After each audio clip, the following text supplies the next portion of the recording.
Okey, Assalamualaikum warahmatullahi wabarakatuh. Alhamdulillah berjumpa lagi kita di dalam video yang seterusnya. Jadi kepada siapa yang pertama sekali tengok video kanda, jadi jangan lupa subscribe, like and share dan komen apa yang patut dekat ruangan bawah tu. InsyaAllah jangan lupa tekan loceng. Okey, hari ni Bismillahirrahmanirrahim. Kita nak bincangkan ataupun muzakarahkan tentang dakwah. Layakkah kita saya buat dakwah? Jadi kelayakan seseorang tu buat dakwah ni, sebenarnya kalau dulu tu nabi-nabi saya yang Allah SWT berikan kerja dakwah ni pada mereka. Tetapi setelah usaha dakwah ni berjalan sehingga ke Nabi SAW, maka selepas Nabi SAW ni dah tak ada lagi Nabi yang akan dihantar. Untuk tu tuan-tuan yang dekat Allah SWT, dakwah ini telah diperintahkan untuk disambung oleh umat kepada Nabi SAW. Itu dalam ayat Quran diberitahu surah Al-Imran, kuntum khaira ummatin ukhrijat linnas ta'muruna bil ma'ruf wa tanhauna 'anil munkar wa tu'minuna billah. Kamu, iaitu umat Muhammad, kan, dikeluarkan ataupun dilahirkan di muka bumi ini adalah untuk manusia, dilahirkan untuk manusia, mengajak kepada kebaikan dan mencegah daripada melakukan kemungkaran, serta kamu beriman kepada Allah SWT. Jadi ini tugas yang Allah Ta'ala telah berikan kepada umat Nabi SAW. Inilah dalilnya bahawa umat Nabi SAW ni dipertanggungjawabkan atas kerja dakwah. Jadi layakkah saya untuk berdakwah? Siapakah yang layak buat dakwah? Okey, mentaliti umat hari ni, dia akan kata ustaz yang layak buat dakwah, mufti yang layak buat dakwah, orang-orang yang baik-baik layak buat dakwah. Tetapi sebenarnya kita kena faham bahawa seluruh umat Nabi SAW dipertanggungjawabkan usaha ni, tak kira lah bagaimana keadaan kita sekalipun, kita baik ke kita buruk. Dan hatta ulama beritahu kalau kita seorang pencuri ataupun seorang pelacur, bahkan lebih teruk daripada itu, tetap kerja dakwah ni dipertanggungjawabkan kepada kita. Kalau kita nampak keburukan, kita kena mencegah. Kalau kita kena mengajak orang kepada kebaikan. Jadi dakwah ni tuan ni, tak kira kita siapa, makcik kantin ke, kita datuk ke, kita nenek ke, kita Tan Sri ke, kita Perdana Menteri sekalipun, kita sultan ataupun kita orang biasa, kena buat kerja dakwah. Sebab apa? Ini satu perintah Allah SWT. Sebagaimana solat, sebagaimana puasa, sebagaimana zakat, itulah kerja dakwah ni, untuk mengajak umat kepada yang baik dan mencegah mereka daripada yang buruk. Itu adalah tanggungjawab kita, kan? Dan sebagian orang akan rasa kau ni tak layak buat dakwah. Mereka akan kata kau ni tak layak buat dakwah sebab engkau sendiri pun tak betul. Jadi kita kena tahu tuan-tuan, mengapakah mereka berfikir sedemikian. Kenapa mereka berfikir saya tak layak buat dakwah, kamu ni tak layak buat dakwah sebab kamu ni belum sempurna lagi. Sebab tuan-tuan, sebab mereka fikir bahawa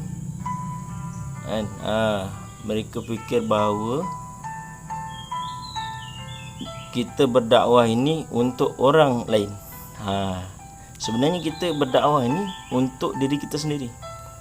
Apa yang kita dakwahkan, apa yang kita cakap tu tuan-tuan, itulah apa yang kita nak sebenarnya. Apa yang kita nak, maknanya kita dakwah kepada orang lain. Contoh kita kaya, kita dakwah kepada orang lain. Tuan, adik, abang, harta tidak boleh beri apa-apa. Yang beri kebahagiaan, yang bagi kesenangan, kegembiraan adalah Allah SWT. Kita dakwahkan perkara ni. kan? Yang buat segala-galanya adalah Allah SWT. Sedangkan kita kaya, hari-hari kita cari duit banyak-banyak, tapi kita dakwahkan bahawa harta tak ada kejayaan, bahawa harta tak ada kuasa, harta tidak boleh bagi kejayaan, melainkan Allah SWT. Hanya Allah SWT yang boleh bagi kejayaan dan kegembiraan, hanya daripada Allah SWT. Jadi kita dakwah perkara ni sebab apa? Sebab kita nak benda ni masuk dalam hati kita. Begitu juga jika kita buat satu kesalahan, satu benda yang kita selalu buat, tapi kita dakwahkan orang lain supaya kita dapat istiqamah benda ni, supaya kita dapat tinggalkan, kan? Kalau kita buat satu benda, kan, kita tak ikhlas, kita kena dakwah kepada orang lain tentang ikhlas. Kita cerita pada orang lain ikhlas. Allah takkan menerima amal yang tak ikhlas, kan? Allah hanya terima amal yang hanya dibuat kerana Allah SWT. Jadi kita dakwahkan kepada orang lain, kita dakwahkan kepada orang lain supaya moga-moga satu hari nanti Allah SWT berikan keikhlasan dalam hati kita. Dan untuk kita ni, kita kena belajar macam mana fikir baginda Nabi SAW dalam menjalankan usaha dakwah ni. Nabi bersusah payah. Kita tahu Nabi SAW satu orang yang paling orang yang maksum, kekasih Allah SWT dan Rasul, dan orang yang dikasihi oleh Allah SWT, tetapi dia ni disusahkan oleh Allah SWT untuk atau masuk agama. Begitu juga tuan-tuan, kita hari ini belajar untuk macam mana kita nampak orang yang jahat, nampak orang yang tidak baik, selalu melakukan maksiat, kita sangka baik dengan dia, kita rasa dia lebih mulia daripada kita, kita pandang dia dengan kasih sayang, kita bawa dia kepada agama. Itu tanggungjawab kita. Kita bukan mufti, kita bukan orang yang layak untuk menghukum, bukan kita. Kita hanyalah da'i Allah SWT. Kita semua adalah da'i, kan? Kalau kita ada kalimah la ilaha illallah, kan, kita mengaku umat Nabi SAW, maka kita adalah da'i Allah. Kita kena ajak seluruh umat kepada agama Allah SWT. Jadi insya-Allah tuan-tuan, kita belajar untuk jadikan dakwah ni masuk hidup kita. Macam mana kita nampak orang lain, kita rasa risau, nampak orang lain buat maksiat, kita rasa risau. Macam mana supaya dia selamat daripada api neraka, selamat daripada azab kubur, selamat daripada titian sirat, dan masuk ke dalam syurga Allah SWT. Ni kita nak fikir. Nampak orang kafir pun kita kena rasa sedih. Bukan kita benci dia, kan? Dia tak tahu Islam. Dia bahkan orang kafir yang menghina Islam pun kita kena rasa ini salah saya. Sebab apa? Kita tak buat dakwah kepada dia. Tak pernah dakwah, tak pernah beritahu siapa tu Allah, tak pernah beritahu siapa tu Nabi SAW. Tu yang dia hina, tu yang dia hina Allah, dia hina Nabi SAW. Tapi bila mana dia tahu agama, dia takkan buat perkara ni. Sahabat-sahabat Nabi, kan, yang dulunya jahiliah, tak tahu apa-apa, lebih teruk daripada orang kafir yang sekarang ni. Tetapi bila mana dia dapat Islam, maka dia lebih mulia daripada kita sekarang yang lahir dalam keadaan Islam tapi tak amal Islam. Jadi ini berkait dengan iman dia. Jadi berkait dengan iman. Sebelum dia datang Islam dalam diri dia, dia tak buat dakwah, tak buat apa, dia tak tahu, dia hina Islam, dia hina Nabi SAW. Jadi penentang yang kuat untuk hina baginda Nabi SAW. Tetapi bila dapat agama, apa yang dia buat? Dia lah orang yang paling menyokong Nabi SAW, yang sanggup berkorban demi Nabi SAW, sanggup memberi nyawa untuk agama Islam. Jadi ini berkait rapat dengan keadaan iman mereka dan berkait rapat dengan usaha dakwah. Jadi ada seorang sahabat tanya kepada Nabi SAW, wahai sahabatku, Nabi SAW, sahabat tanya pada Rasulullah, wahai Rasulullah, adakah aku ni tak patut nak ajak orang lain pada kebaikan sebelum aku buat kebaikan tu?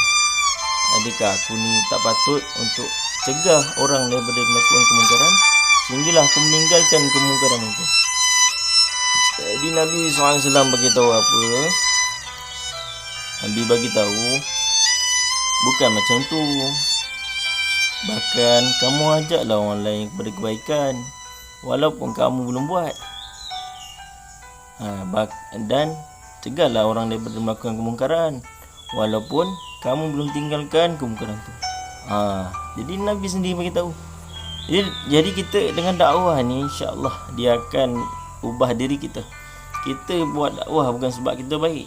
Bukan, saya tak baik. Dan jangan kata saya baik.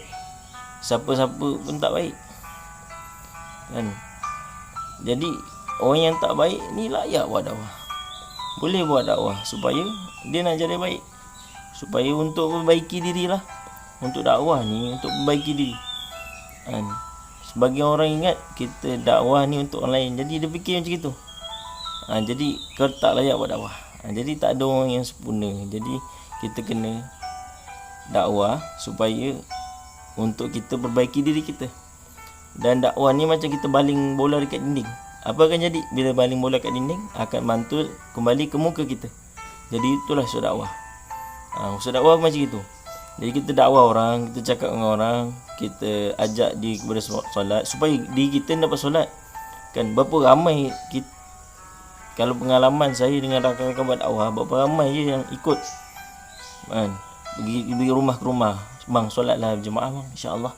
Nanti maghrib kita jumpa kat masjid ya. Insya-Allah. Tapi tak datang. Jadi kita tak perlu nak menghukum dia. Sebab kita dakwah tu untuk diri kita. Dia tak dapat datang ke masjid, tapi yang dapat datang siapa? Kita yang dakwah dia, kita yang dapat datang. Jadi insya-Allah kita insya-Allah kita belajar lihat kebaikan orang, fikir risau terhadap umat ni, kepada saudara-saudara kita, terutamanya kepada anak isteri dan adik-beradik kita, keluarga kita semualah. Kan Allah SWT suruh apa? Selamatkan diri kamu dan ahli keluarga kamu daripada api neraka. Jadi apa yang baik itu datang daripada Allah, yang buruk atas kelemahan diri saya. Subhanallah wa bihamdihi, subhanakallahumma wa bihamdika, asyhadu an la ilaha illa anta, astaghfiruka wa atubu ilaik. Assalamualaikum warahmatullahi wabarakatuh.